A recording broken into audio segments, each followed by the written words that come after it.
like to be introduced with your middle name too? Yes, please.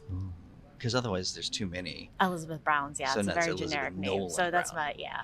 I think it's good. That's what I write under. Right. And you're a senior editor at Reason. Yes. So I have listeners all over the world. They may not know what Reason magazines is. They kind of know what the word reason means, but how is it used in the context of an entire magazine or really entire culture?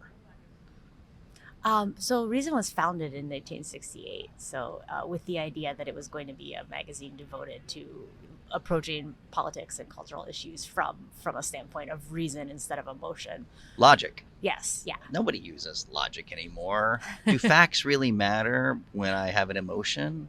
Well, that's why I love working for Reason, because one of the things we do is sort of debunk myths and sort of emotion-based arguments on the left and the right. You know, I feel like a lot of places they give their side a pass, and we sort of take on everyone and try to just deal in facts instead of emotional arguments. Is that popular, or is it easier to sell magazines with salacious emotional headlines that get people into fear and rage? I think the latter is definitely easier. Yeah, but there's a place for it. I mean, we have a diverse audience of people, you know, independents and people on the left and right, though, who appreciate us because they know that we're straight shooters. At least we hear a lot, like, you know, even if I don't agree with you guys on everything, I know that I can come to you guys for unbiased information, or, you know, information that cuts through the crap that is kind of being put out sometimes about certain issues or stories. What's frustrating is we had another media journalist here, and he was just discussing the way media is no longer a trusted voice. In Deep Throat in the 1970s, if the Washington Post published it, the American public were like, it must be true. And do you agree that back in the 40s and 50s there was a sort of an integrity that was expected of journalists that's no longer there? Or do you think I just think it was because the movies were really good? Yeah, I think that it's a little bit of a myth, actually. Like, Okay, I great. mean, yeah, I do think that standards are somewhat different today. There's a lot more opinion in you know, certain news outlets today than there maybe used to be. But this idea that we used to have like an objective press that was, you know, infallible is really wrong. And it was just that we didn't have people to correct them. I think it's great that the internet now lets people sort of, you know, actually just ordinary citizens sort of correct the record, or other outlets correct other publications when they get stuff wrong. I think there's probably actually more accuracy in media today just because we have so many voices contributing than there was when, you know, a few big papers sort of dominated. I did not expect that answer. That's really interesting. So how do I get my dad, who only gets his news from Facebook, which only gets their news from his friends, only get their news from their friends, from believing false memes that they think is facts relating to the current president or the past president?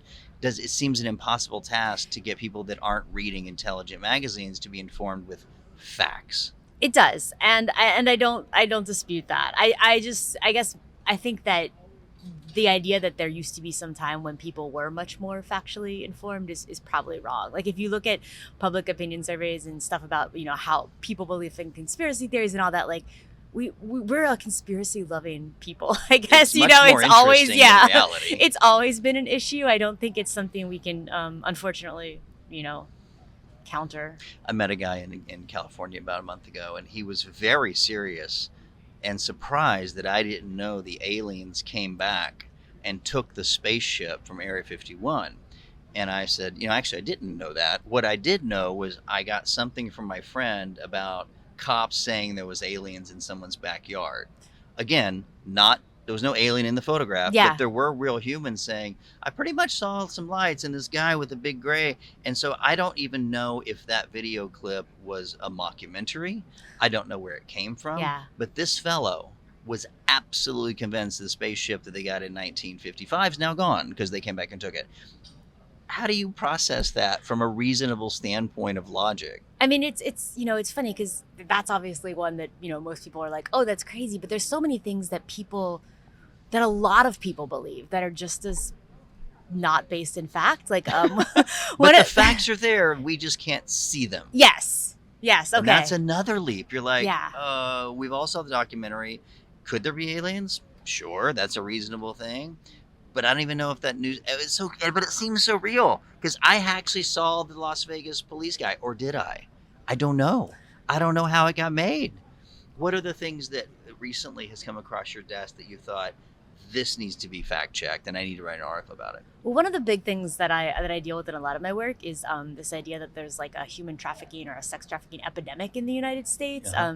There's a lot of people saying that there's 300,000 children being sex trafficked at any moment in the United States, and that there's just hundreds of thousands of people being trafficked across our borders for sex slavery, and a lot of this is just totally based on nothing.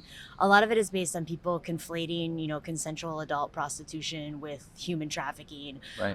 It's become just like a huge thing that many people across the political spectrum believe in, and I do a lot of debunking of that. And looking at when there's headlines about human trafficking rescue operations, then it'll just be like they charged like 10 men and 10 women with like misdemeanor, prostitution offenses. Like, and they were all consensually doing it, but that's a big humanitarian issue that they solved. Yeah.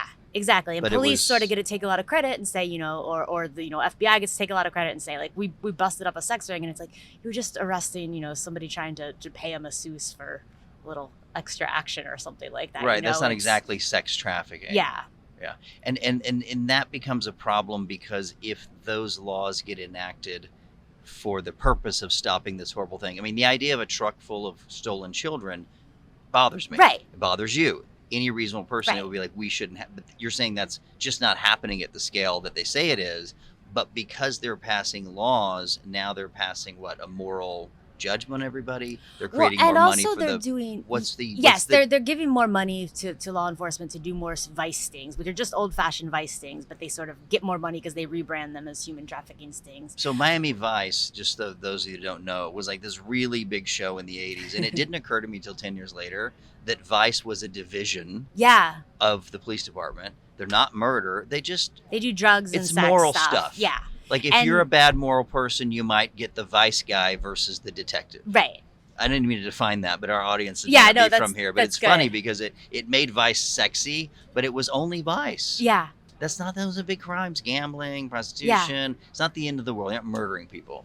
And the other thing is that, like, a lot like with the war on drugs, they use this as an excuse to sort of invade everyone's civil liberties. Like, there's been a lot of laws passed over the past decade and a half that sort of allow more surveillance by police, allow more monitoring of social media, allow all sorts of things that we wouldn't stand for, except that people say, like, oh, it's to stop human trafficking, and then they use that as sort of a backdoor way to invade civil liberties of everybody. I've found is the civil liberties part of kind of the foundation of the magazine? Or yes.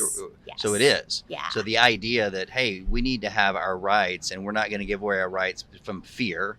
Yeah. Like COVID, for example. All of a sudden, or let's say a war. Remember the whole there was many wars that we've been in, but all of a sudden we have an existential threat to your safety, call it a disease or a war. You need to give up your rights for a while, but we're only going to take them away for a little while. It reminds me of the tollway. Have you ever been on a tollway that they promised as soon as the money comes in from the tollway, it'll be a free highway? And like 40 years later, the toll is still there. It's sort of like that. Yeah. They come in and put it in. They don't give them back. You're not going to get your rights back once they take them. So now I was telling somebody, because I was in Beijing giving a speech, and I always felt like I was being watched. Because I was being watched. You were. And even the money, you're like, there's no money. I have to use my phone, right? And then I got to America, and I'm like, thank God. And then I realized everywhere I'm looking, there's always cameras. But what are they doing with that footage? I know in China what they're doing. They're making, do I need to take this guy and take away his passport? I feel like that was happening for real. And by the way, I was fine, and I was giving a speech, and everything was lovely, and they were lovely people. But I didn't like it. I was like, I'm American. I want to ride my motorcycle and no one watching me. Are they watching me when I'm riding my motorcycle, or does anybody care? Like, how deep does it go? Or are you just saying, let's make some laws so it doesn't ever go that deep? I mean, yeah, I think so. You asked sort of about reason and civil liberties. I'm sorry, I'm going to go back there a second. Like, our slogan is free minds and free markets. So it's, one of our big things is, focusing on civil liberties. And then on the other side of that, economic liberty is the other big issue that we deal with. Go down that rabbit hole. What does that mean for people that aren't familiar with those terms?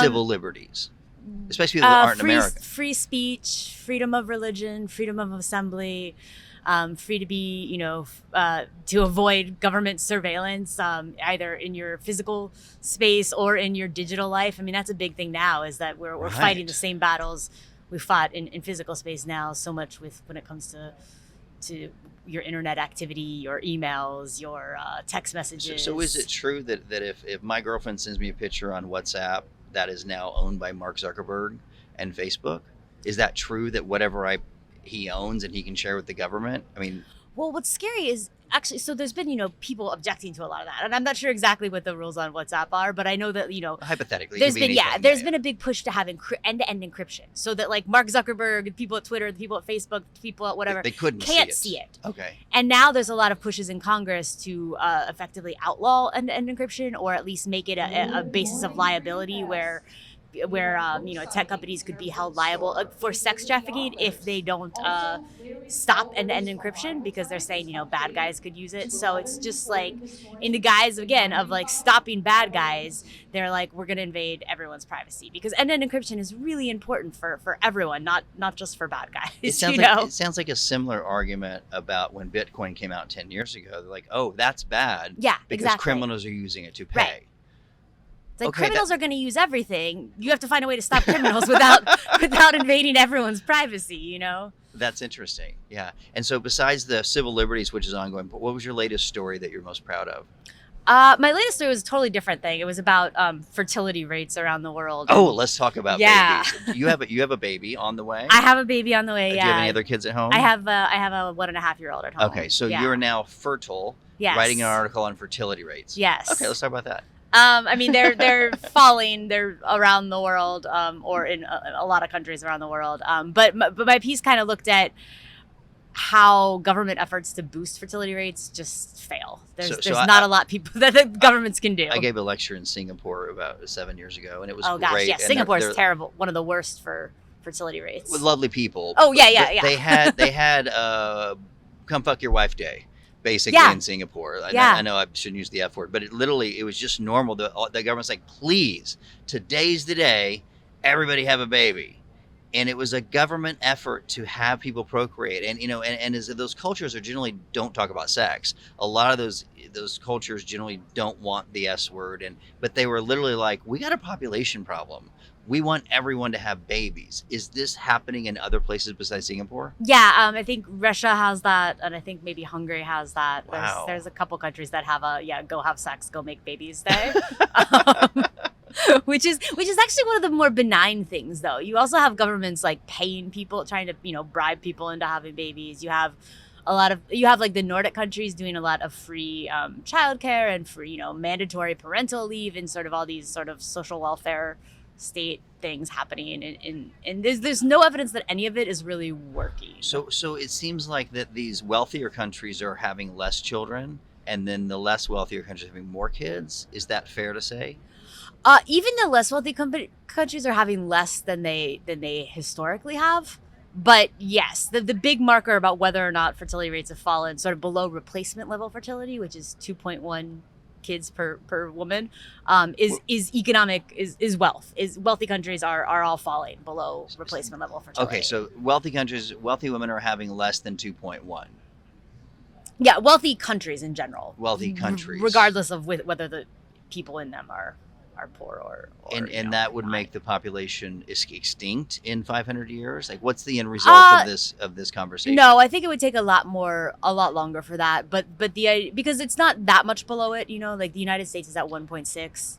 Is it because we don't want kids, or is it because our food is bad? Is it because testosterone levels are falling? Like, is there a cause to this? I think it's largely, one of the biggest reasons is that people are choosing to have less kids. Yeah. Actually, like in the US, I found it really interesting researching this. Like, it's not driven by an increase in childlessness. We're actually around historic levels for people who have 0 kids, but it's people having more families with 1 or 2 kids as opposed to 3 or 4 or even more kids. There's a massive drop in large families, but most people are still having some children. So that's interesting. Yeah. So I think as people get wealthier and they don't need kids to like work their farms and stuff, they don't need child labor. So you're going to be below average because you're only having 2 kids. Yeah. How are you going to have 0.1? I think I'm going to have to depend on someone else to average that out with more kids. I have 2 cats. Do they count? I think that's the 0.1 for sure. I'm a handwriting analyst, and when I saw your handwriting, I was like, wow, she's so logical.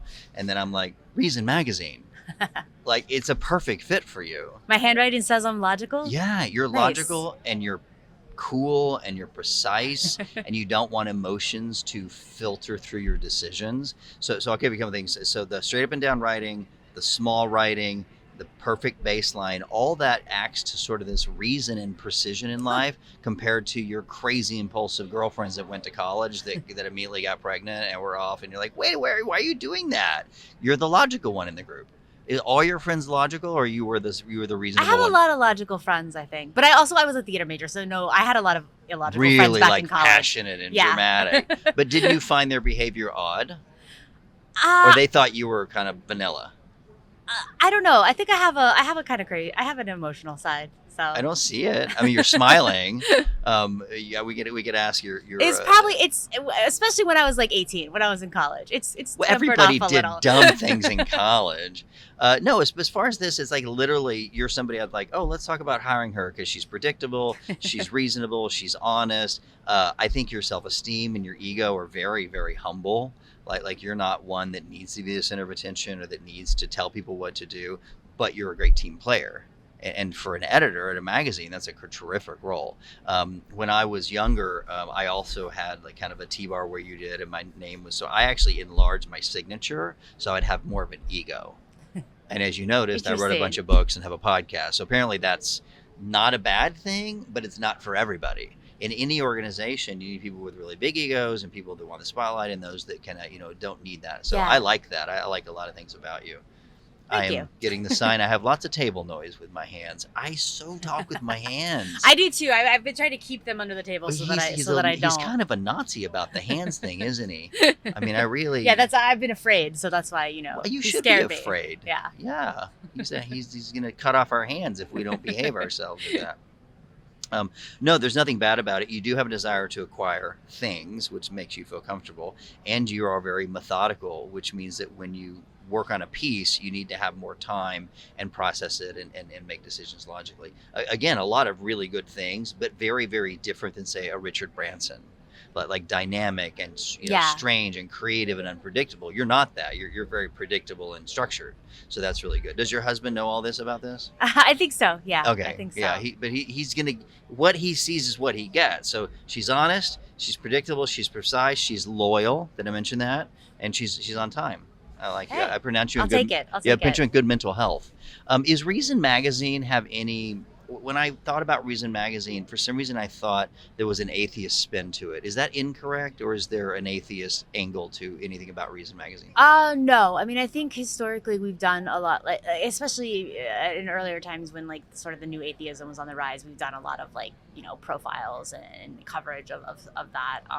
Definitely are like very supportive of sort of atheist rights, but also we're very supportive of religious freedom. Yeah, and we write a lot of pro-religion. Because that's what I sort of heard. It's stuff. more Yeah. about the freedom to choose Right, exactly. whatever you want. If you want to choose, that's nothing. Right. If you want to choose a mythical guy that talks to you in the sky, if you want it, that's all. It's all okay. I'm an atheist, but I also say I'm a cultural Catholic. I went to 10 years of Catholic school. I still go to church with my mom sometimes because it makes her happy. Well, church is fun sometimes. Church feels good. I had a teacher at Pepperdine, and we went through all this historical stuff, and Pepperdine actually talked me out of Jesus. So it's a religious school. Yeah, being Church a of Catholic Christ. school made me Like that. they gave all the Yeah. historical evidence. It's like, well, this is Yeah. not really very logical to me. But one of my professors, he was such a sweet man, and he said, well, I'm going to this Orthodox particular version of this heavy Catholicism, Eastern European thing. Maybe it was Orthodox Russian. And I said, but after all that you've taught me, none of that seems to be based in reality. He goes, I know, Bart, but it makes me feel good. And I'm okay with this leap of faith. And you know what? I actually really deeply respected that. Yeah. Like he knew the facts didn't support it, but he also knew it made him feel good. And I'm like, you know what? You can have that. Like I didn't have any reason to fight him. I'm like, okay, fine. You don't have to believe me. I love that. That sounds Yeah. like how you are. You're like, Coach Lima makes my mom happy. I go to church with her. Yeah. Yeah. I'm like, I don't care. We're even like, you can baptize our kid if you want because we don't, I mean, What's a little water? doesn't really mean anything to us. So, but if it'll make you happy. But she didn't. She's like, no, not if you don't believe. I'm like, okay. Well, it's not me that believes. Yeah, It's yeah. the kid Yeah. and God or not. Yeah, exactly. Put So. some water on the kid. Is that kid going to be baptized? I mean, probably not, no. But we'll offer again. We'll offer. You know what? Everybody can baptize. You can do whatever you want. You know, but here's the thing. It's only time that I ever say, when I'm about to have a car accident, I'm like, oh God, I really believe in God right now, because you swerve, you're like, oh, okay, I got it. You've been a delightful, Elizabeth. Anything you want to plug? You want Reason Magazine, Reason.com? Yeah, Reason.com. I write a morning right? newsletter for us called the Reason Roundup. So if you Google like Reason Roundup, you'll go to the sign up page. It's every weekday morning. Well, good. That would be delightful in your inbox. Yeah. Also, I run a group called Feminists for Liberty. It's a libertarian feminist nonprofit. So awesome. I want to plug that real quick too. Oh, good. You got that. Thanks for coming by, Elizabeth. Yeah. Thank you so much for having me. Hey guys, thanks for watching. If you like this video, come to Freedom Fest, a big conference of free thinkers. I'll be here. All these great guests we found here. And there's a coupon code, BART50 at the checkout, freedomfest.com.